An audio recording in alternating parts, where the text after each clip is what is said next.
Boom! I said it for you. Hello, everybody.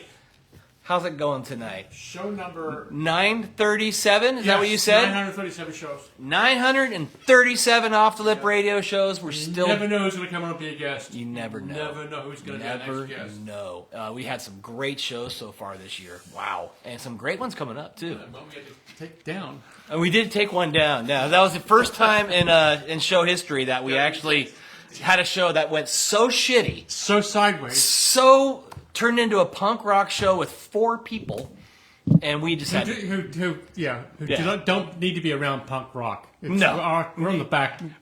well, when you're smashing skateboards like a Who concert, breaking guitars, that is a fantastic Roger effort. Daltrey night. Yeah, it was Roger Daltrey night. So someday in the future, maybe we'll pull it out of the trash can and show that. But it was. I'm going to bring it out, CC. We're going to The watch last that. episode. The last episode. Well, welcome back, everybody. It's great to see you here. Yeah. And For a special Thursday night show. it is a Thursday night We show. normally do Tuesday nights, but for a special guest, I don't recall very many Thursday night shows. I had a friend of mine. I had a couple of drinks with him last night. Lori Negro from Betty Burger. Right. She goes, "I'm having dinner tomorrow at Trestles." What do you mean? What do you mean, Nick's on your show? Oh, she's down having dinner right now? She's like, no. Oh, man. So I'm not going to get a good meal. I go, Of come on. course you're going to get a good meal. Yeah. So the segue to... She's pissed at me because I packed. Were you supposed to go? No. Oh, you weren't invited? No, because I told her that she's coming on the show. She's like, wait a minute, I got reservations to that. I got reservations down there that night. Oh, We can go crash it after this. Huh? Yeah, well, let's roll down there and steal something off her plate. Speaking of Trestles... One of his biggest fans, Yes. I'll tell you right now, because I talked to him today, of his restaurant, Trestles, is Mr. Rob Roscoe. Oh, okay. Hey, He's in a lot. He I is gotta in a lot. introduce myself. I haven't met him. you should. Yeah, Rob's an awesome guy. Hey, if Roscop likes it, he's a connoisseur of fine food. So, for sure. He ain't down there in the drive-thru burger. He's not. No, so it's right off the bat, that's a great promo for Trestles, right in Capitola. Yeah. Nick Sherman's here, everybody. Yeah. The owner, founder, chef extraordinaire. Yep. Amongst other things. So, Nick, you're raised in Santa Cruz, Yeah. born in Santa Cruz, and you now own a very popular restaurant. You opened your second restaurant in Aptos. Let's just start from the very beginning. Why you decided it was going to be a restaurant? Yes. Like square one. I don't know if we have that much time. What I mean, you are here today as a restaurant operator and owner. Yeah. How does that happen, and how did that happen for you? Especially in an area which is saturated by restaurants. Yeah. I mean, It seems like. I was working in a restaurant up at Holland's house when I was like 18 or 19. It was like I'm not sure what I was going to do, paying for school at Cabrillo and just not going to class and Sounds like you, TC. do degenerate things. So, to say the least. Who was at Cabrillo College longer, you or TC? I was 7 years. I didn't make it that long. Okay, yeah. Then I I did So graduate. it was kind of, when you're getting haggled by your mom for spending money to go to school, and then you're not going to school, you kind of When your just mom, got to part ways with it. she right? could probably go on the computer and see your W's and like, hey, what's up with all these withdrawals? Okay, so that time you're So working. I was busting tables at Holland's house. I'm not like the personality I thought at the time that would want to like sit behind a desk. So I'm like, what do I do? And I'm like, oh, the chef. Everybody calls him chef. I never even thought of being a chef. Everybody should call him chef. On respect. He'd yell. He had a super cute wife. So I'm like, shoot, maybe that's something I'll try, right? So. Because of the chicks. Because of the super cute wine? Yeah, it's the only reason. No, I'm just kidding. I just like to throw in. I like to throw in a few jokes here and there. So, I think I'm funny at least, as long as I'm laughing, right? Yeah, we all laugh. So I was like, you know what? Maybe I'll try that. And I started like prepping up there a little bit, and then I went to Michael's on Main, was a line cook there, and then one of my best friends went to culinary school in Napa Valley, so I went and did that, and then like worked in Michelin star restaurants, was doing like fine dining, worked in some big restaurants, and was like kind of found out where I fit in as far as my personality goes with the profession. And I was like, I don't want to do fine dining and hover over plates and put edible flowers and stuff like that on it. And working 12-hour days, I'm like, I might as well do it for myself instead of for somebody else. You know what I Right. mean? Got very involved in like the P&Ls and learning the business end because I got bonuses through hitting my controllable costs and stuff like that. So it's like, I was going to open a restaurant up there. COVID happened. And then was spending time with my family down here. Found a few spots I was looking at, found that spot. What did you think Santa Cruz was missing, or Capitola was missing, that you would fit in that spot? I just felt like, obviously, like, it's good learning fine dining technique, how to utilize ingredients and good ingredients. And, it's techniques driven, whether you're doing fine dining or comfort food is always going to be better. And I just felt like there's restaurant owners here, not chef restaurant owners, or not too many of them, right? So I knew there was a niche, and I feel like, there's so much beautiful produce and stuff that farms down here that I'm sourcing through San Francisco in Napa Valley, and I'm like, well, if I come down there and do it, I can go straight to the farm Right. and stuff like that, and probably save some money not using the middleman and stuff. And Are you still going? So do you go out to the farm?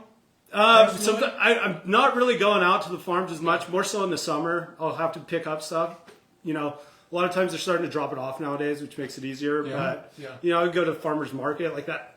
The Aptos one is like insanely good. Like, and you get inspiration from the ingredients, and it's way easier to be a chef using good ingredients than it is like when things are in Absolutely. season And supporting red and local fresh. farmers. Yeah. I mean, that's always It's all the good dream things. right there Yeah. that you would do that.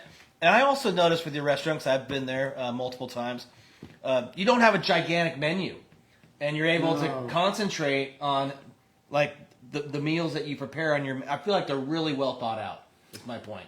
Yeah, I mean, I guess that's kind of how my training in Napa was. It's like, we don't have like 3 or 4 steaks and they're all getting mashed potatoes and seasonal veg. And, it seems to be zucchini throughout the year at some restaurants. You know what I mean? Right. Right. And so it's like everything's kind of meant to go with the protein in the dish, and obviously being hyper seasonal, you're some dishes you're only using one ingredient that's in season for that dish, and you're not using it for others. So, that and the size of the kitchen, and I mean, for me, I don't know like how you guys like to dine out, but it's like sometimes if you get a book, it's like hard to make a decision, right? Absolutely. I'd rather have less things than have a book. Right. Yeah, and you can still like, okay, that's what I want, Right. and then you can get to the point, which is breaking bread, hanging out, talking to people. Yeah. Right. You know what I mean? So, No, I love it. I always go to chicken. Your chicken, Yeah. it's always on point. Can I say? Yeah, go ahead. Has the restaurant become what you wanted it to become? Now, Yeah, I mean- did you realize or expected the success that it's had? Yes, it's become what I want it to become, but it's kind of always evolving, right? You're trying to figure out like, you can't just like, in my opinion, cook for just yourself and your pride. You got to also cook what people want, right? Right. So just trying to find, approachable, creative, good technique all in one and still have fun with it. That's How do like you find out what people goal. want? How do you know? How do you? I mean, you What get good sells? feedback. I mean, yeah, you run specials, but Yeah. like, we're continuously growing towards what we want to do. And, you obviously do have to cook for yourself a little bit, but, Well, it's your restaurant. yeah. So I get that. And are you suffering with the increase of costs on what you prepare? Because I know it seems like there's been a lot of increase in food costs. Yeah. Are you affected by that right now? Yes and no. Labor costs maybe mostly, but honestly, for like, I'll drive down to Far West Pungai on the west side and go pick up mushrooms at a better cost instead of, a lot of people will call a company and go through one company for all these things, and we'll just kind of go to wherever. And obviously using seasonality of ingredients, Right. they're cheaper when they're in season because they're perishable and stuff. But yeah, it's been a little tough, but at the same time, like, we're utilizing everything. We're busy, so we're burning through it. It's not just spoiling or anything. Right. And It's so- hard sometimes to get a table in your spot. Yeah, Yeah. well, you can text me now. When so. when you decided to open up, did you know that location would work for you, or how long did you take in your process to think this is going to work? I'm going in here. Well, You have a shadow I mean, there's a lot of restaurants within a quarter mile of your radius of your restaurant. There's a lot of restaurants. yeah, I mean, obviously you kind of run the numbers in a business plan and figure out like what you can do, and you just got to foresee everything. How much is this person going to spend at their table? I don't need to bore you with all this stuff, Right? But, No, I but know. like It's how much each seat's going to generate in a year? How many on staff? And you kind of run through those numbers. And I had friends tell me, "Oh, that's a horrible location. What are you doing?" And then the Capitola is so seasonal. Right. And then I have friends say, "Oh, it's so good." And we, haven't dealt with too much seasonality. So, I mean, people in this area and a lot of the locals and people around, they love that we change it up, the menu. It's not like, "Oh, we had that. That should be on the menu at all times." And it's like. So you do both. You do the chef side of it and the number side of it. So are you wearing both hats? Yeah, I mean, and that was the other thing is I could financially open a restaurant there thanks to my brother. Thanks, bro. Yeah, that's a different story, but I could do it without investors, and thanks to him because he's a general contractor and him and I did the construction together. So, well, people who said that to you, I mean, it's been a restaurant, and I don't think the previous restaurant, I don't know why they left that spot, but it seemed like they were doing pretty darn good there as well. Yeah, it was there for 22 years. Yeah, it was there for a long time. And in the same sentence, I have a business right down the street from you.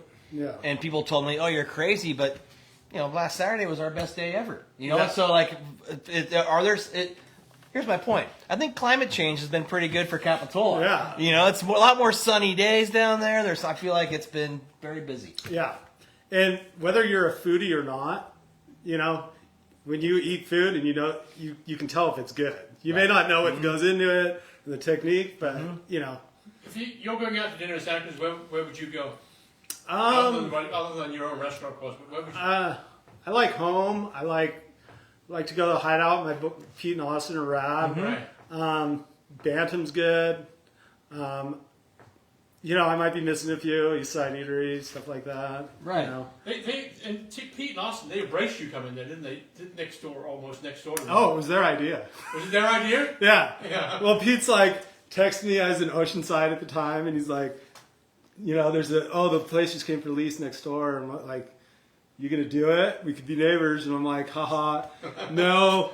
It's fucking kind of funny. I'm like, "No way." I'm like, "Well, I would do it if it was Italian." And he's like, "Aptos would grovel." And then he took a screenshot. He Googled Trestles in Italian, and Cavalletta and Cavalletto came up. Oh, really? Masculine and feminine.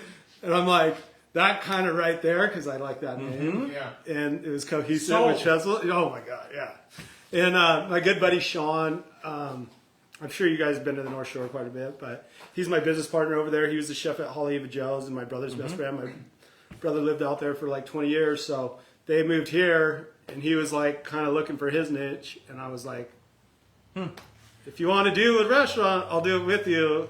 Oh, so you got somebody down there that's helping you out. What makes that restaurant so popular? Every time you go to the Hideout, it's packed. I think it's the good energy, the stiff cocktails, solid comfort food. Yeah. Pete and also like good restaurateurs where they're out front and talking to yeah, I mean, those guys are. You've hung out with them. They're great. They're a vibe in their own, right. but. Well, and I think they're similar to what you just said about I like going to these other restaurants. Those guys like going to other spots too. Yeah. And I think that really helps with the community aspect of a restaurant because it is a bit of a community center. No, for sure. So with that new location, how are things going in Aptos? It's good. It's super busy. The Aptos community is super rad. Like I technically grew up in Aptos, but went to SoCal High, Capitola Elementary, New Brighton Middle School, and everybody's been super rad over there. Well, super nice. The restaurant just closed down. The one where we're at? No, the restaurant that closed down. Cafe Sparrow, yeah. Cafe Sparrow closed. It's very little. There's not much in Venus down. There's not that much in Santa Cruz, in Aptos. Well, there's not a crazy amount, and there's a lot of people. I mean, if you think about it, there's a lot of trees and stuff, but you got the beaches. Yeah. You have the resort. You have the Gulches. You have Watsonville. Doesn't have as much, foods other than ethnic foods, so to speak. So Well, and I think that's part of the secret. And what's great is that you and the Hideout are now like a hub down there of good food. yeah, so it's rad. And we all know that the community can afford to go out for a meal once in a while. Yeah, Down in that area. And so that's really cool. And what are the hours down there? it's Cavalletta. It's Thursday through Monday, 5 to 9, and then Saturday, Sunday we open at 4:30. Okay. Yeah, So my friend Lori Negro, you know Lori, right? I know Lori. You know Lori. She says, we have a cocktail. She goes, Neil, need to ask him, talk to him about the stuff he does for charity and for the community and for Second Harvest Food Bank. Yeah. And so she's like, he does a lot for. Well, we try. Yeah. Yeah. So what is it you do for them? Well, they once a year they do this big dinner, and it's this chef's dinner where there's like 5 chefs that come, and everybody does a course, and they raise like a pretty penny. They raise a good amount. But they do the silent auction, the whole 9 yards, and I was like, hey, we'll donate a gift card for the silent auction, and I'm like, I'll also donate myself. I'll cook at somebody's house. That's cool. For like, 10 to 20 people. The chef's dinner at a house? Yeah. Wow, okay. And then they're like, so they sold it. It got up to like $4,000 or $5,000 or $4,500. Wow. And they sold it, and then they come running back, Lori, or somebody comes running back and is like, oh, we got somebody else that wants to do another one. Will you do too? And I'm like, sure. I'm Sophie. I can't say no. So That's awesome. And have that's you done them good. yet? Did you do them yet? no, we haven't. Huh. Yeah, but Okay. we will. So Wow, what a cool thing to do, though. So you literally were able to raise $8,000 just by, or yeah, go up just to donating maybe. my time. Yeah. Wow, that's amazing. And that's so that. Well, how many meals is that? I think you get 4 for $1 or something when they say at the Second Harvest. Yeah. It's some incredible number what Yeah. they get when they with the money they raise. Yeah. That's a huge impact. They're raising a good amount. And we try to do little things like, schools will donate gift cards to. What's the special tonight down at Trestles? Thursday night we do fried chicken, and then I love the fried chicken chicken and oysters. But we've kind of always had oysters around nowadays. I don't know. We're gonna kind of switch things up and some new things to come and breath of fresh air. Maybe. What do you get format. when you're down there? What's your favorite meal that you? I mean, the get? brick chicken and butter lettuce. Yeah. I try to eat healthy. It's easier there than on my couch with DoorDash. The chicken is delicious down there. I got it. That's my favorite. So why did you open Cavalletta? I mean, it seems like you were doing pretty good down here at Trestles. It seems like you put more on your plate by opening up another restaurant. Yeah, It's like TC in the store. Go, TC, you don't need to be down the street here. Yeah. Well, I mean, I get it. I have 3 businesses, Right, and it's like for me, and maybe if we can talk about this. I sort of tackle when you open a business, you tackle it, you get it done, you get it running, you get your staff, and then it's fun to build them, in my opinion. Right. Yeah. And so I kind of get how people want to keep doing it. Yeah, I mean, that's obviously a huge reason. Another reason is, it would be fun for me to do Italian, as a chef, to do Italian food. So which is different from what you have done. Exactly. Mm-hmm. So you're like, creatively, like spreading yourself, learning new things, that kind of stuff. And then as well as if you can grow your business, and I'm sure it's the same for you, it's not just you, it's the people in the business. And the more that you can grow, the more you can keep people growing that work for you and, keep them around and take care of them, And they also can help out. I don't know if you switch people around ever, but I know sometimes I have 3 people who want to go on a vacation at one location, and I'm able to pull from another to cover that. And it's just plug and play, yeah. Right, I get it. And then down in Aptos, you make your own pasta. Yeah. And secret pasta ingredients? No, I mean, dude, pasta comes from the corazon. No, it's just, the heart. No, I mean, we did get this pretty insane pasta extruder, and so we can make different shapes, and you could do hollow pastas bucatini. We make our own bucatini, we make our own rigatonis, and then we do some by hand as well, and then wood-fired pizza. Pizza's pretty good. So. I heard the pizza crust is incredible. Yeah, people are super into it. Right? Yeah. And is that a secret recipe too? The pizza crust? No, I mean, it's all science and temperature and time control. Obviously, fermenting it, and then like we like to brush, an herb infused olive oil on the crust after it's cooked, and then we put like a nice sea salt on it. Oh, Gives it a little more flavor. Yeah, People that sounds like good. Huh. So I just getting hungry. I know, right? sometimes it's the simple things, right? Like Well, the little detailed things that people don't think about. But It doesn't have to be crazy big. It can be something very small. yeah, And are we talking creative pizzas, the standard pizzas? What's the? it's kind of like in between, right? So Yeah, it's like yeah.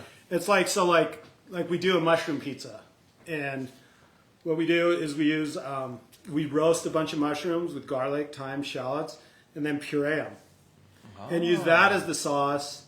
And then we do like a really good fontina mozzarella blend, put that on it, and then we do some more of the mushrooms the same way, saute them. You're not just putting raw mushrooms on a pizza and baking it. We're like reinforcing flavor, cooking them, making them delicious. Put those on it, cook it, a little bit of fresh arugula and red wine vinaigrette, Parmesan. Boom. When you opened Trestles, how along were you till you felt that it was going to be a success? Because when you open a restaurant, surely you have no idea. You're like, Will they come? will they come? Is it going to be? Will they come? Exactly. What The first So week, how did it you was know like, it wasn't that busy. It was like, what? Yeah, I thought there was going to be demand. It was busy, but it wasn't that busy. Yeah. But The word spread pretty quick. Within a month or two, it was just like, oh my I had god. that butternut. I remember that butternut squash appetizer. I think it was. It's Oh yeah, the honey nut, the Yeah. little small one. Yeah. Yeah. Oh man. So well, it's been successful, and I congratulate you for that because thanks. Yeah. opening a business is a roll of the dice in a way. Yeah. You never don't really know the outcome, and then once you get it rolling, you go, wow, I did it. Yeah. And it's cool, and it takes a lot of work. So congrats to that. Yeah. Thank you. Yeah. And so you went to school in Napa. Where'd you go to school? The Culinary Institute or something? No, like I that? didn't. I went to a little. It's like it's in St. Helena as well, but it's okay. through the junior college Oh, okay, but it's up. I know where that on is. Pope Street. Yep, Yeah. So, but it was rad because our teacher was a woman, and she was married to the head chef at CIA Greystone. So, for money on the sides, all the master chefs and up there would come down and teach specialty classes for us.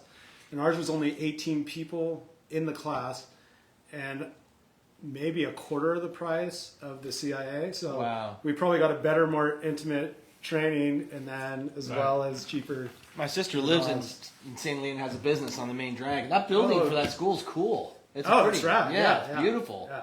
Yeah, that's really neat. And what are the hours for Trestles? It's Wednesday through through Sunday, 5 to 9, and then 4:30 on Sunday, 4:30 on Saturday. So Monday and Tuesday, you hit the ground running and go wherever you got to go? Oh yeah, Those are Tuesday's days the off? best day. Yeah. Mondays and Tuesdays What's even your favorite better. thing to make? Like a 3-course dinner? What would you serve up for something that you would be your specialty? It's always changing. You know what I haven't done in a long time, but I would really like to do is like a big pig roast for a party or something. But anyways, I don't know. It's always different. Whatever you're like inspired by in the moment. To get our friend, Guy Kawasaki? No, I don't. Yeah, he loves doing the big pig roast. The pig is, he was the guy that marketed the Macintosh. He's a friend of mine. He's been on the show many times. He cooks a pig on this, looks like a coffin. It's not even in the ground. But Yeah, it's the caja china. yeah. He's It's into so it. good. It's like so rad. Yeah. We should have, he would like to meet. Yeah, You know, we'll get you two together for that. Yeah. That'd be great. Yeah. Anyway, cool. Anybody want to thank? I know you said your brother helped you out No, with this. thank you guys. Yeah, thank you to the community, and yeah, I don't know, probably forgetting a million people, but we don't need to seclude anybody. So All right. Well, congrats to having multiple restaurants. yeah. And Take I your see time. I see just a little gray hair in your beard. Oh, that's been there since I was like 16. So you're cool. Yeah. You're not too stressed out. Yeah, I was gonna say. my older brothers say it's seagull shit. Sorry, am I allowed to cuss or not? Oh yeah, you can swear. All I know is that my hair went really gray when I opened business. My son, I had to coffee with my son today, right? I'm like, Yeah. dude, you got gray hair coming up. It made me feel like, I know. My daughter has gray hair now. There's a couple. I was like, oh god. Yeah, it comes in here first. Yeah, for sure. You'll see. Well, as a restaurant owner, it might come a little quicker. Yeah. Thanks, Nick. Nick, Thank thanks. you guys. That Yeah. was rad. Congrats Thank you to. very much. You guys make it easy too. Yeah. Well, congrats. no, We're Yeah. proud of you. And no, we're proud of you because you are you've created a staple down there in Capitola Village. I'm sure in Aptos will be the same way. And I've driven by both. Yeah. I drove by the one in the Aptos. It was packed. no, it's Yeah. Well, it's, you know They how opened the door and like 5 people fell out. rad. Thank you Which guys. is cool. I think it's cool about the hideout, welcoming you or you friends with them, and then, that's pretty. Yeah, I mean, That's they're nice to they're hear, rad right? guys, and I mean, it's kind of like the car dealership thing, right? They're all next to each other Strengths for a in reason. numbers. Yeah. sure. That's I mean, true. look right So- here with my business. I'm surrounded by like-minded businesses, and people come here Yeah. because of that. So If people try to walk in and we're packed, Yeah. we take their number down. They go get a cocktail at the hideout. Yeah. They're packed. They don't have any room. People come to us. Yeah. Perfect. which one's bigger? Bigger. There's a- Cavalletta is bigger than Trestles. Is it? Yeah. Yeah, it's about 20 seats bigger. Okay. We're gonna go down to 2C. Yeah, we'll go down. Yeah, we'll come down and check you guys out. Yeah, I'll take care of you guys. We're looking forward to it. Nick Sherman, everybody. Restaurant tour? Is that how you say that? tough to Yeah, run a yeah, something like that. Tour, my friend. Thank you. Yes, I appreciate next it. Tuesday show, Yes. they're back. The kids from SoCo High Jazz Band. How many this time they're bringing? We've got 30, some 35. 35. Jim We was pack stuffing them in here. stuff 'em in And you here. know what? They're really good. Jim's done a great Emmanuel job. Kuzma's coming on. Awesome. E-Man's Have, our favorite. Ryan Buell coming back on. Excellent. Okay, just We're like working the on show. Jason Jesse too. Jason Jesse. Yeah. Good people coming on the show. Yeah, we got some so. big shows coming up, Yep. and then obviously we have some big concerts for you this summer. Midtown Block Party coming I up. saw the list. It's amazing. Pretty so, good, huh? And then if you're around Saturday, we have a skateboard contest at Capitola Skate Yeah, Park and Ben Kelly Surf Contest and here. Ben Kelly Surf Contest, shit which going on. I'm sponsoring both. Yep. Okay. Well, Thanks, good night, Steve. everybody. Thank you for tuning in. Thanks, Nick. Tyler Fox, thanks for having us on Santa Cruz Waves. Neil, good show. Thanks, buddy. Nick, thanks so much. We'll see everybody next week. Good night.